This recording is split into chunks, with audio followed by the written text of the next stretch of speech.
Hello dear students, welcome back to this channel. If you are visit this video for the first time, so please like, share and subscribe. ठीक है ना, channel को subscribe भी कर दिया करिएगा। बहुत जरूरी है कि आपको महत्वपूर्ण नोटिफिकेशंस सबसे पहले मिल जाएं। Today we are going to start question number 15 of exercise 5.2। Exercise 5.2 का क्वेश्चन नंबर 15 फिर आपके साथ लेकर के उपस्थित हुए हैं।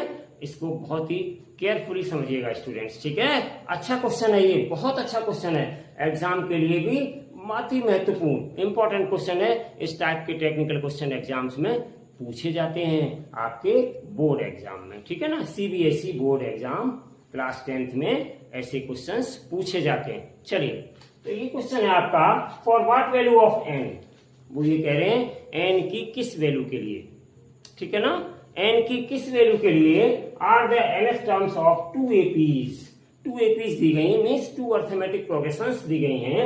एक आपकी ये है 63, 65 एंड 67 एंड सो ऑन, और दूसरी आपकी कौन सी है 3, 10, 17 एंड सो ऑन। तो ये जो टू एपीज दे गई हैं, इन टू एपीज के लिए वो कह रहे हैं एन की कौन सी वैल्यू होनी चाहिए जिसके लिए ये टू एपीज का लास्ट टर्म में इक्वल्स हो जाएं, यानी कि जिसके लिए ए एन इक्वल्स हो जाएं। एन की कौन सी ऐसी वैल्यू है, ठीक है ना, ये हमें फाइंड करना है।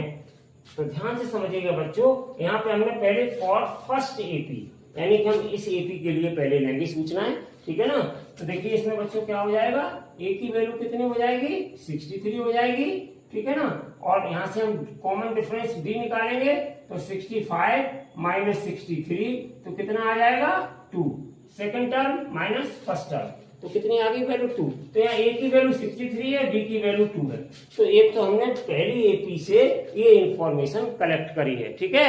दूसरी एपी आपकी कौन सी है 3, 10, 17 एंड सो ऑन।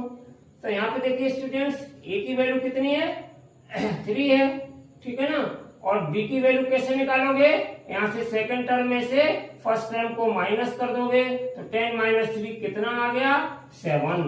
तो ये हमारी सेकंड एपी की इंफॉर्मेशन आ गई। अब देखिए दोनों एपी के लिए कह रहे हैं कि एन की कौन सी वैल्यू हो कि इनके ए एन इक्वल हो जाए। ए एन मतलब देखिए ध्यान से बच्चों, मैंने यहाँ लिख लिया है, पहले हमने स्मॉल ए एन ले लिया, a plus n minus 1 into d, यही मेरा फॉर्मूला होता है। यहाँ पे ए एन क्या है last term of the AP, ठीक है ना। तो वो ये कह रहे हैं एन की किस वैल्यू के लिए, एन की किस वैल्यू के लिए ए एन इक्वल हो जाए दोनों एपीज के। तो हम ए एन को इक्वल मान के चल रहे हैं यहाँ पर। तो पहला ए एन ये है और दूसरा ए एन हमने ये ले लिया कैपिटल में, ठीक है ना। लेकिन एन चेंज नहीं होगा, एन आपका यहाँ पे सेम रहेगा। वो कह ही रहे हैं for what value of n, try to understand my words students.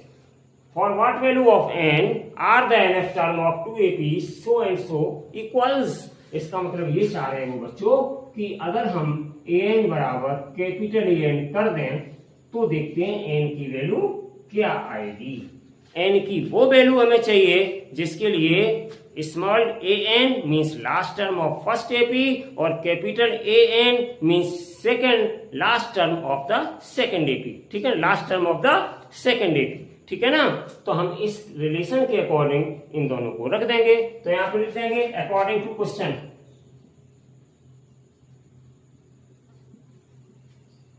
According to question क्या आ जाएगा according to question, small a n equals to capital A N.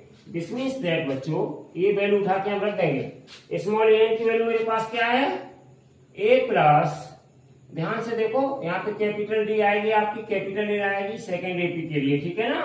Capital D equals to, तो यहाँ पे कितना आ जाएगा n minus 1 into small d और equals to capital A plus n minus 1 into capital D.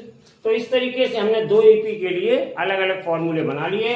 किसके लिए इक्वल होंगे, ऐसी एन की कौन सी वैल्यू जिसके लिए इनके last term A N small a N और कैपिटल ए एन इक्वल हो जाएंगे। तो इसलिए हमने बना लिया इसको। चलिए बच्चों, दिस इंप्लाइज वैल्यू सब्स्टिट्यूट कर दो पहले। तो यहाँ ए की वैल्यू कितनी है 63, स्मॉल ए को रख रहे हैं प्लस n माइनस 1 और इंटू डी की वैल्यू कितनी थी यहाँ पर 2 और इक्वल्स टू यहाँ पे कितना ए की वैल्यू कैपिटल ए 3 है और प्लस n-1 और इनटू डी की वैल्यू कितनी है यहाँ पर, डी की वैल्यू मेरे पास है 7, ठीक है ना।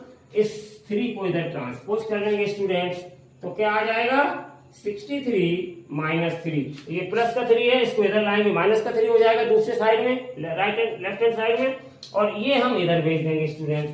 तो कितना हो जाएगा, यहाँ पे ध्यान दो 7 का मल्टीप्लाई हो रहा है, तो 7 इंटू n-1 हो गया, और ये प्लस का है तो माइनस का कितना आ जाएगा 3 इंटू n, 2 इंटू n-1, ठीक है ना। इस तरीके से हमने टर्म्स को ट्रांसपोज कर दिया, जो प्लस का था लेफ्ट हैंड साइड में वो राइट हैंड साइड में जाके नेगेटिव हो गया, और जो राइट हैंड साइड में पॉजिटिव था वो लेफ्ट हैंड साइड में आकर के नेगेटिव हो गया, ठीक है ना। तो चलिए देखिए बच्चों, यहाँ पर 63 में से 3 जाएगा, कितना बच गया केवल 60, और इक्वल्स टू यहाँ देखिए n-1 कॉमन है दोनों में, तो n-1 को हम बाहर निकाल लेंगे, तो अंदर कितना बच्चा 7-2 बच्चा। तो अब कितना आ गया स्टूडेंट्स, ध्यान दो 60 इक्वल्स टू 7 में से 2 गया 5 और n-1, ठीक है ना।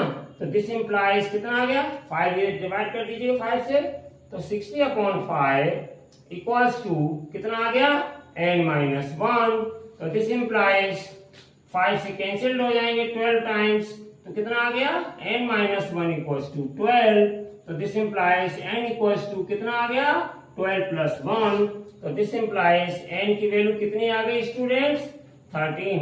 तो n की वैल्यू जो 13 आई है, इस n की वैल्यू की 13 के लिए स्टूडेंट्स यहाँ पर an स्मॉल an और कैपिटल AN दोनों कैसे होंगे, इक्वल होंगे। यही क्वेश्चन में था, for what value of n, n की किस वैल्यू के लिए ये जो दोनों एपीज दी गई हैं उनके लास्ट टर्म या कहना चाहिए कैपिटल AN और स्मॉल an इक्वल्स हैं, ठीक है ना। तो सो स्टूडेंट्स n की वैल्यू कितनी आ गई 13, इसी n की वैल्यू 13 के लिए ये स्मॉल an और कैपिटल AN कैसे होंगे, इक्वल होंगे।